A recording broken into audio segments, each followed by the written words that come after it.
boa tarde, estamos de volta, Mundial, e você chegando nesta tarde friazinha aqui em São Paulo para te fazer companhia, para te levar informação, para a gente falar de um assunto super importante.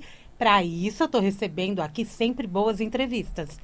Concordam comigo? Concordam, né? Hoje eu estou recebendo aqui a doutora Lídia, Noé? Noé, Lídia Noé.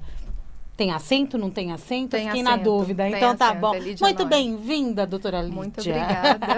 A Lídia Noé, ela é nutricionista e psicóloga, ou seja, ela é uma psiconutri. Isso. Gostei desse termo, psiconutri. Ela desenvolveu uma metodologia que une a abordagem nutricional à psicológica. Para quê? Emagrecimento. Hoje nós vamos falar de ansiedade e emagrecimento. E não é só isso, né? É ter uma boa nutrição, não é? Ter o corpo em pleno equilíbrio. É cuidar dos pilares, né? Nós temos os 3 pilares fundamentais da nossa saúde humana, que é o espiritual, o emocional, que é o mental, né? E também o físico. E os 3 precisam estar em equilíbrio, é um tripé da nossa saúde. Não tem jeito, a gente fala tanto isso, né? E vamos falar mais uma vez, com uma abordagem diferente que a Lídia vai trazer pra gente. Você pode nos acompanhar no rádio 95,7 FM, 660 AM. Acesse o nosso site vibemundialfm.com.br. Lá, clica no assistir ao vivo que você vai ser direcionado para o nosso YouTube. E lá você pode nos acompanhar esse bate-papo, assistir de novo, vai ficar lá postado. Vamos falar disso? Vamos. Afinal de contas, qual que é a relação da ansiedade com o emagrecimento? Ou, eu digo mais, o controle da ansiedade, né? Com o emagrecimento. Senão, eu teria que falar que a ansiedade e gordura corporal, por exemplo. Mas o processo é o seguinte, as pessoas hoje, como a gente até estava conversando agora há pouco, né?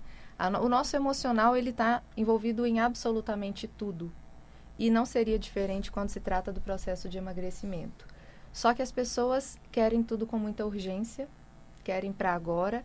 E em meio a uma sociedade onde a gente tem tanta agitação na nossa vida e uma cabeça que está focada em tantas coisas ao mesmo tempo, esse imediatismo, ele faz com que as pessoas queiram o emagrecimento para ontem, quando na verdade é um processo. E justamente por essa vida corrida e agitada, as pessoas estão cada vez mais ansiosas. E com a nossa ansiedade aumentada, todo o nosso corpo fica também com o estresse aumentado e isso também altera a nossa fisiologia. A gente começa a ter alterações do nosso funcionamento, do nosso organismo, que vai entrando numa bola de neve, porque piora os sintomas de ansiedade e aí, consequentemente, um corpo ansioso, a pessoa acaba buscando por alimentos que trazem prazer. Então, são alimentos que ativam, aguçam o nosso paladar, doce, massa, coisas que agradam o paladar. E isso faz com que a gente aumente mais ainda a gordura corporal e tudo isso fica num ciclo vicioso que não acaba se não for cuidado devidamente. Tanto o estilo de vida, a alimentação e também a parte emocional, se a gente não regular isso daí. Porque a ansiedade não tratada, ela vai influenciar na qualidade de vida da pessoa. Totalmente. E você está falando que é um ciclo vicioso aí, né? Totalmente. Quando você fala do equilíbrio do organismo, a gente está falando de produção de alguns hormônios, neurotransmissores, ou não produção direito, né? Exato. Por exemplo, muitas pessoas, eu atendo na nutrição, pessoas diariamente que não têm noção do quanto as escolhas alimentares que elas fazem atrapalham a saúde do intestino. E o intestino, ele é o principal responsável por a gente produzir o neurotransmissor serotonina. Mais de 90% da serotonina é produzida a nível intestinal. Se eu como alimentos de qualidade ruim, e quando eu falo qualidade ruim, eu estou falando do quê? Excesso de açúcar, alimento industrializado, cheio de corantes, cheio de aditivos, para aguçar mais o paladar, para ficar mais palatável, mas que para o nosso intestino aquilo causa um grande prejuízo. Se eu tenho um intestino que está com uma microbiota ruim, são as bactérias que vivem lá e que são responsáveis por também fazer com que esse ambiente favoreça que a gente absorva coisas boas do alimento, né, os nutrientes. Se eu crio um ambiente que é desfavorável, o que vai acontecer com a produção de serotonina? Ela vai cair. E se eu não tenho serotonina produzida em quantidades adequadas, eu vou ficar mais ansioso, porque a serotonina ela é o neurotransmissor que nos faz ter a sensação de bem-estar, de tranquilidade, a pessoa que fica de bem com a vida.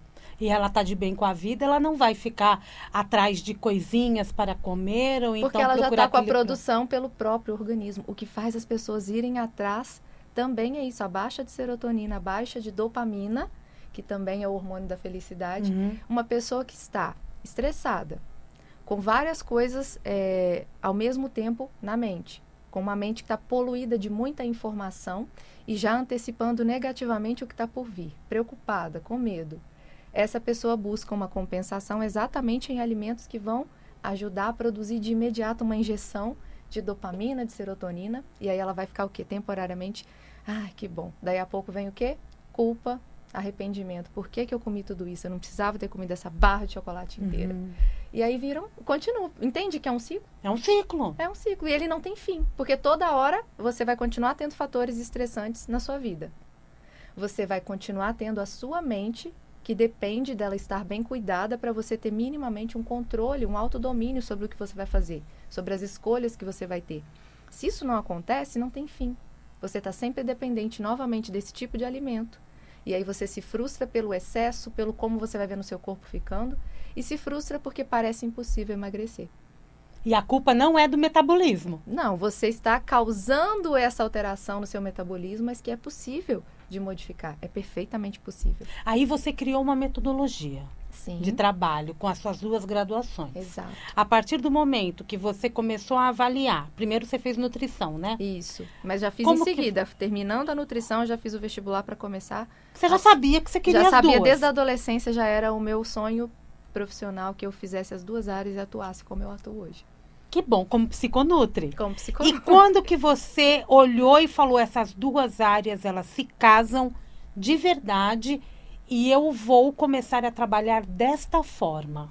Tá, eu vou ser muito sincera. Eu fui para as 2 áreas por uma vocação mesmo. Eu tinha uma identificação. Eu sempre tive interesse mesmo, da adolescência para frente, um interesse muito grande em comportamento humano. Uhum. E a nutrição foi porque a minha mãe foi a nutricionista quando eu tinha 11 anos, ela tinha 35. Ela viveu esse processo e eu me encantei. A pessoa que acompanhou ela teve uma felicidade muito grande na condução do processo e me encantou. Uhum. E eu falei, quando eu crescer, eu quero fazer isso. E aí, quando eu uni as 2 áreas na minha cabeça, fazia sentido só para mim. E o que eu mais ouvia lá atrás, imagina que isso era 2000 e... Quando eu comecei a faculdade, 2004. Então, há muitos anos atrás, quase 20 anos atrás, isso não fazia sentido, porque naquela época, aqui no Brasil ainda tinha, e eu considero que ainda tem, estamos quebrando muitas barreiras, principalmente pós-pandemia, mas existia uma barreira muito grande das pessoas com relação à psicoterapia. Sim. Então, era considerado o quê? Não, quem faz terapia é a pessoa que está com problema no casamento. Quem faz terapia é a criança que é filha de um casal que está com problema no casamento. E eu sou lá do interior de Minas, então era exatamente assim. Uhum. Quem faz terapia esconde, porque senão as pessoas consideram que, não, mas eu não sou doida, por que eu Tá estou com fazendo problema. terapia? Exato. Então não tinha esse viés do eu vou fazer terapia porque eu sei que eu posso melhorar alguns comportamentos que me prejudicam. As pessoas já taxavam para o extremo. Só quem tem transtorno mental ou quem está com um problema muito sério no casamento, alguma coisa muito grave, é que vai se render a isso. Então, eu não fazia esse link, mas eu tinha um interesse muito grande nessa área, e nem as pessoas. Uhum. Só que em 2012, mais ou menos, eu já estava na graduação, não tinha me formado em psicologia, mas já era nutricionista. No Brasil, começou a popularizar o coaching. Ah, perfeito. E quando o coaching começou a popularizar no Brasil, as pessoas começaram ouvindo, sem o preconceito que elas tinham com a psicologia, mas ouvindo do coaching, que é uma área que também trabalha comportamento humano, eu também sou master coach, mas aí eu já fiz essa formação, foi depois de alguns anos de formada. As pessoas começaram a falar assim, nossa, mas nutrição tem tudo a ver com psicologia, né? Porque tudo está na mente. E foi incrível, Samir, porque eu vi a mudança da maneira como as pessoas abordavam quando eu comentava sobre as minhas 2 áreas de profissão. E aí as pessoas começaram a ter uma mentalidade mais aberta, porque elas tiraram um pouco desse peso que elas colocavam na psicologia. E aí eu vi que dessa época em diante as pessoas começaram a fazer esse link. E foi daí aonde as pessoas começaram a entender, se eu não mudar minha mente, se eu não mudar o meu comportamento, se eu não cuidar do meu emocional, não vai adiantar, eu não vou ter o resultado que eu gostaria no emagrecimento. Porque o que está impedindo não é o que eu não sei, Às vezes a pessoa já foi ao nutricionista, já foi ao médico, ela sabe. Ela sabe tudo de cor. E por que ela não faz? Por que as pessoas não fazem o que elas sabem? Porque não é só o saber. Uhum. O nosso emocional, ele manda e comanda o tempo inteiro. E se nós temos crenças instaladas na nossa história de vida referentes à alimentação, que fazem com que determinado comportamento alimentar se mantenha, ele só vai mudar se as crenças mudarem. Uma crença não pode ser contrariada. E acabam sendo crenças mesmo que ditam como a forma como as pessoas se alimentam. Exato, e eu posso te dizer as mais comuns. Para você ter uma ideia, na minha clínica lá em Minas, quando eu estruturei a clínica, eu coloquei uma escola de culinária saudável para matar as objeções do paciente, que eram as seguintes: comida de dieta é ruim, comida de dieta é cara, comida de dieta não é prática. E eu não tenho tempo para ficar organizando. Isso é crença. Total. Você já ouviu alguém pensar isso? Sempre. O tempo inteiro. São as crenças mais comuns. E o que eu fiz? Uma escola de culinária, aonde nas oficinas, os meus alunos vinham e o que eu ensinava? Eu só coloco receitas aqui que elas sejam baratas, práticas, saborosas e saudáveis. Eram as 4 regras. E eu quebrei essas objeções na prática e eles adoravam. Por quê? Eu conseguia, mostrando para eles na prática, que aquelas crenças que eles instalaram na mente deles a respeito de comida de dieta, que na verdade não é comida de dieta, é a comida saudável, é a comida que que vem da feira. Que a natureza nos entrega, a comida que foi aí, tá disponível para todos nós. Basta que a gente entenda que vamos precisar lavar e descascar mais do que desembalar, certo? Mas isso não é caro, não é pouco prático, é porque nós aprendemos a olhar para um caminho único. E aí eu passei eles degustavam e falavam, não é possível que isso aqui só tem tal coisa. Não é possível que isso aqui é tão simples, porque eles viam eu preparando. Então, assim como tem essas crenças referentes à comida de dieta, tem outras inúmeras, do tipo, para eu emagrecer eu tenho que fechar a boca. Não tem que fechar a boca. Tem que comer bem. Você tem que comer bem. E aí, quantas vezes, como nutricionista, a pessoa vendo o cardápio dela, a refeição montada, ela, mas se eu comer isso tudo, eu vou engordar? E não. A quantidade de caloria que tem ali, num prato de comida de verdade, é completamente diferente de você pegar um alimento industrializado que às vezes tem um volume bem menor, mas uma concentração de gordura, de açúcar muito maior. E isso tem que estar equilibrado no prato. Tem que estar equilibrado no prato. Comer açúcar é um problema? Comer o carboidrato? Não é um problema. Qual é o problema de comer açúcar? A quantidade e a frequência. Não é um problema. Não existe nenhum alimento, por exemplo, eu não tenho nenhum tipo de problema de saúde que me impeça de comer nada, eu não tenho alergia a nenhuma coisa. Eu como de absolutamente tudo. E é uma coisa que eu ensino justamente por ter também essa experiência como psicóloga, porque eu vejo que existe tanta crença disfuncional em relação à comida, que o meu trabalho, a minha missão dentro desse contexto da área da saúde, unindo as duas, é mostrar para as pessoas, é desmistificar que você não precisa deixar de comer absolutamente nada. Mas se você comer as suas emoções, se quando você está frustrado, que você vai para cima da comida, e não é qualquer comida, porque ninguém vai pegar e vai se afogar num prato de salada quando está triste. Não, a pessoa já quer Exato. o mais gordura, fast food. Exato. Então, se você parar de se recompensar com comida, eu trabalhei o dia todo, eu mereço. E aí vai lá e quer comer. Isso é uma frase até perigosa, né? Que a gente merece o tempo todo. A gente merece muita coisa boa. Você não merece fazer mal para você. Agora, no dia que você define que você quer comer alguma coisa, não é porque você merece comida. Você merece tudo de bom. Inclusive, cuidar melhor de você. E quando escolher comer alguma coisa, não por esse viés.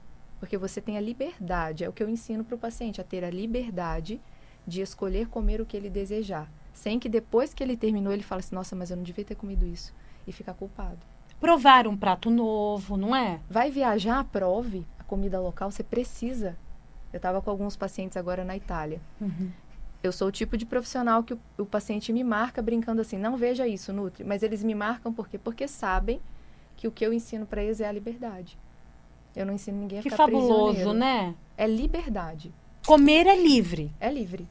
Só que você só vai comer de forma livre e escolhendo bem quando você se ama. E aí entra o trabalho da psicologia. Eu ensino meu paciente a ter autoestima. E você acompanha esse paciente semanalmente? Na Como que é o nutrição, processo? na nutrição a gente faz a cada mês ou até a cada 45 dias para fazer os ajustes, modificar as estratégias, mas a parte da psicoterapia é semanal. Semanal. Semanal. A pessoa tem um momento dela comigo toda semana, onde a gente faz a sessão de psicoterapia e a abordagem que eu trabalho é a terapia cognitivo-comportamental. O fato de você fazer com que essa pessoa fale, ela ouvindo, ela vai entender melhor também a questão? Ela vai externar coisas que ela não tinha noção. Eu já ouvi e já vi na prática pessoas que fazendo a psicoterapia, fazendo o acompanhamento nutricional, tinham resultado por 1, 2 meses. Aí o que acontecia? Ela voltava para os comportamentos anteriores e abandonava o acompanhamento. Porque ela não mudou. E aí ela retornava no ano seguinte, me procurando novamente como nutricionista. Ficava por mais 1, 2 meses, abandonava. E aí teve um dia que esse paciente em questão chegou para mim e falou assim: você pode ser minha psicóloga? E aí eu já era psicóloga nessa época. Quando ele começou a ser meu paciente, eu ainda não era formada. E aí quando ele me perguntou se podia, a gente começou a terapia. Tudo o que ele, até então na nutrição, ele tinha dificuldade em colocar em prática, tinha a ver com a parte emocional dele que não estava sendo trabalhada. E esse mesmo paciente, que ele perdia 10 quilos e sumia do consultório, quando ele veio e começou a fazer a psicoterapia, ele perdeu, num período de 4 meses, 36 quilos.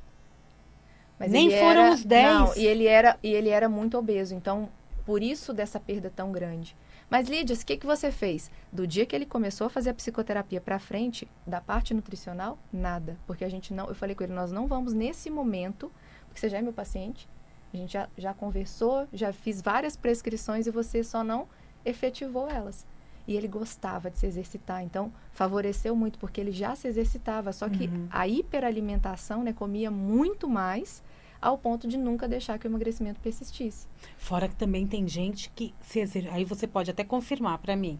Eu tenho a impressão de que eu faço muito exercício, então eu posso comer à vontade. Pois é, mas aí olha só, você nunca vai me ver incentivando um paciente a falar que tá pago. Você já viu o povo postar? Sim, tá pago. Nunca vai me ver postando e nem incentivando ninguém a falar que tá pago. Por quê? Porque o treino você não tá pagando nada.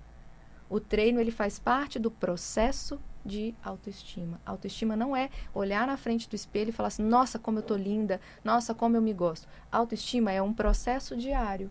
Como é esse processo? É a pessoa ter o desejo de se fazer bem, ela reconhecer o valor que ela tem e ela continuamente querer se lapidar. A autoestima não é bater o olho em você de forma imagem física e falar, nossa, eu tenho muita autoestima. Não. A autoestima, ela está em todo tipo de atitude.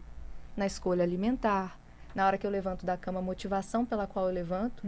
A gente não levanta todo dia super motivado. Mas quando a gente se ama e ama também o resultado daquilo que a gente faz, mesmo sem motivação, a gente levanta feliz. Você ensina essa pessoa, então, a se amar. Eu ensino. O segredo do emagrecimento, ele está na pessoa curar os pontos da história dela que impedem ela de se amar como ela realmente merece. E esses pontos podem vir de qualquer área. De qualquer área. E muitas vezes eles foram pontos que foram experienciados ainda na infância. Boa parte, né? É. E aí refletem até hoje, em como a pessoa se vê hoje. E a pessoa muitas vezes não quer enxergar. Como a pessoa se sente hoje. O merecimento que ela tem hoje. Lembra do eu mereço? Que a gente estava falando que a gente merece tudo, a gente merece muitas coisas boas. O merecimento só vai ser adequado, só vai ser proporcional se a pessoa tem noção da real identidade dela. Mas se ela está se vendo de uma maneira distorcida, como alguém que não é bom o suficiente, como tudo que ela faz ainda não está bom o suficiente, e aí ela não vai tendo resultados. Aí ela não tem resultado, por exemplo, não é só no emagrecimento. Às vezes ela gostaria de ser mais bem-sucedida financeiramente, não é. Gostaria de ser mais bem-sucedida no casamento, ou então de encontrar alguém para chegar realmente a dividir a vida, não dá certo, só encontra pessoas onde os dois têm um relacionamento que é tóxico, ou então ela não consegue dizer não para as pessoas e ela carrega o mundo nas costas porque ela tem medo de desagradar os outros. Ela diz não para si o tempo inteiro para ser boazinha com os outros. Isso é tão comum, né? Muito comum, é o que eu mais recebo no consultório, é o que eu mais recebo. Eu imagino. E essas pessoas que acabam engordando depois que casam, depois que teve um filho. Então, e aí Esse depois de alguma coisa, em algum momento, vamos pensar depois que casou, em algum momento dentro das prioridades, essa pessoa abdicou dela como uma prioridade também. E eu ouço muitas mães falando desse desafio do seguinte: ah, mas com criança pequena é muito difícil de cuidar de mim, é difícil dormir bem. Não vai ser da mesma maneira de antes de ter essa criança, não vai ser da mesma maneira de antes do casamento existir. Mas se você continua percebendo que você é uma pessoa de valor, não foi o fato de agora você estar ao lado de alguém dividindo a vida, ou de você ter um filho que vai fazer você se ver com menos valor. Você entende que você está renunciando a algumas coisas temporariamente, né? No caso do casamento, não tem essa de você ter que renunciar a si pelo outro. Tem de vocês flexibilizarem para que vocês possam ali, inclusive, dividir. Não é para você, junto com o outro, dividir a vida? Não faz sentido você virar, a partir de agora, a mãe do seu marido, ou, no caso, o esposo, o pai da sua mulher. Ainda é comum? É, muito. E tem que dividir tudo, né? Tem que dividir. Vai fazer dieta, todos façam juntos. Agora, vamos lá. O outro não tem a obrigação de tomar a decisão de mudança junto com você. Tá. Não tem. Não tem. Ele vai ter o tempo dele, o momento dele. Mas isso não justifica você deixar de gostar de você porque o outro está em outro momento. Tem que achar um ponto de equilíbrio aí. Exato, exato. Que legal. A tecnologia auxilia, existem equipamentos onde você pode verificar, por exemplo, como que está esse organismo, que caminho que você vai tomar. No caso da nutrição, talvez? Existem vários exames que hoje as pessoas podem fazer, desde uma avaliação física tradicional, que é com um adipômetro, por exemplo, que a gente consegue mensurar gordura corporal, como equipamentos de bioimpedância, equipamentos de ultrassom também para poder avaliar essa questão de gordura corporal, exames genéticos, testes genéticos, onde a gente pode avaliar quais são os parâmetros genéticos que cada pessoa tem para que a prescrição da dieta dela também leve em consideração isso. Então, hoje já tem disponível e acessível. Na época que eu fazia faculdade de nutrição, eu lembro dos professores falarem assim: ah, daqui a algum tempo a gente vai poder fazer a dieta personalizada de acordo com a genética de cada paciente. Esse daqui a algum tempo que eu ouvia lá na faculdade, já é a realidade. Que bom. E hoje tem um custo acessível. É possível hoje que as pessoas se organizem e façam. Há um tempo atrás, uns 5 anos atrás, ainda era muito caro. Porque aqui no Brasil ainda a gente não tinha acesso como tem agora. Então, hoje é possível fazer isso. Testes genéticos, é possível fazer testes para avaliar se a pessoa tem mais sensibilidade a alguns alimentos ou a outros, para que ela possa ter, dentro da alimentação, escolhas que sejam mais favoráveis também com as condições do próprio corpo. Não é uma coisa igual a sua e a minha, não vai ser a mesma, nem por questões de peso, altura, idade, estilo de vida, rotina, e também por questões genéticas. Com certeza, né? Então, hoje a gente consegue fazer tudo muito mais personalizado do que era. A gente tem hoje também, eu falei da saúde intestinal, e é muito importante. As pessoas, elas acham que é normal a pessoa ficar sem ir ao banheiro 2, 3, 4 dias. O intestino foi feito para funcionar. Diariamente. Diariamente. Agora, não é funcionar diariamente de qualquer maneira. Como é que eu vou saber se o meu está funcionando da maneira como precisa? E por que é tão importante?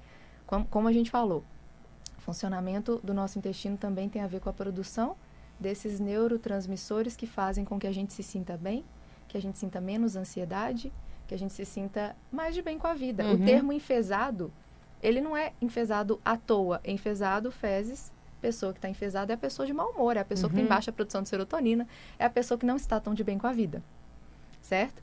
Só que esses neurotransmissores, eles também interferem na qualidade do nosso sono. E o nosso sono é um dos fatores primordiais para que a gente também consiga emagrecer.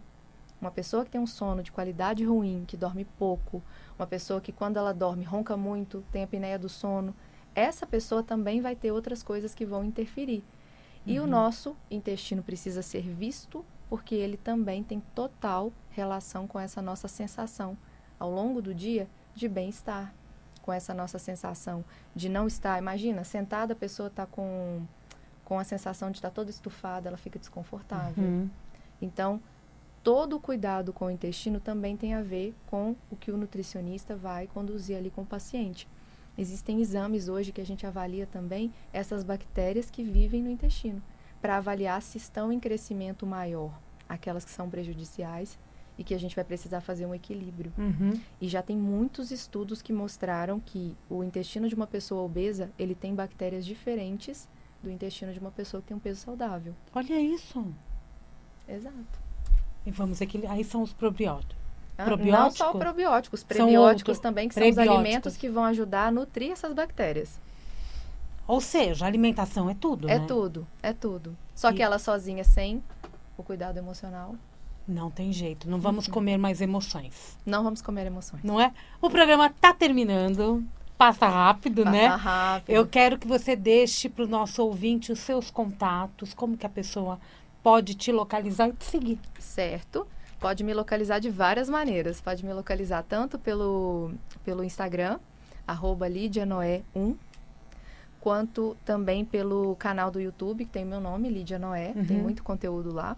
O podcast, Bem Dispostos Cast, que é como eu chamo carinhosamente os meus seguidores de Bem Dispostos. Bem dispostos. Porque andou comigo tem que ser bem disposto. Por favor. Porque eu sou muito bem disposta. E também pelo celular da clínica, que é 011 91058 8267. Pode repetir. 91058 8267. A clínica está em Alphaville, mas você atende online também? Atendo online também para todo o Brasil e o mundo. Olá! Conversei com a Lídia Noé. Muito prazer em te conhecer, em bater esse papo com você. Muito bom. Deixou bastante informação aqui pra gente. Sucesso para você, Muito viu? obrigada para você também. Sigam a Lídia no Instagram, no Spotify. É só procurar por Bem Dispostos Cast, Lídia Noé 1 e o telefone de contato, código 11 91058 8267. 91058 8267. Obrigada mais uma vez. Obrigada a você. Mundial, e você vai ficando por aqui. Eu volto daqui a pouquinho, tem Jornal da Boa Notícia. E amanhã, 16h30, tem Mundial e você ao vivo aqui. Um grande beijo e até lá.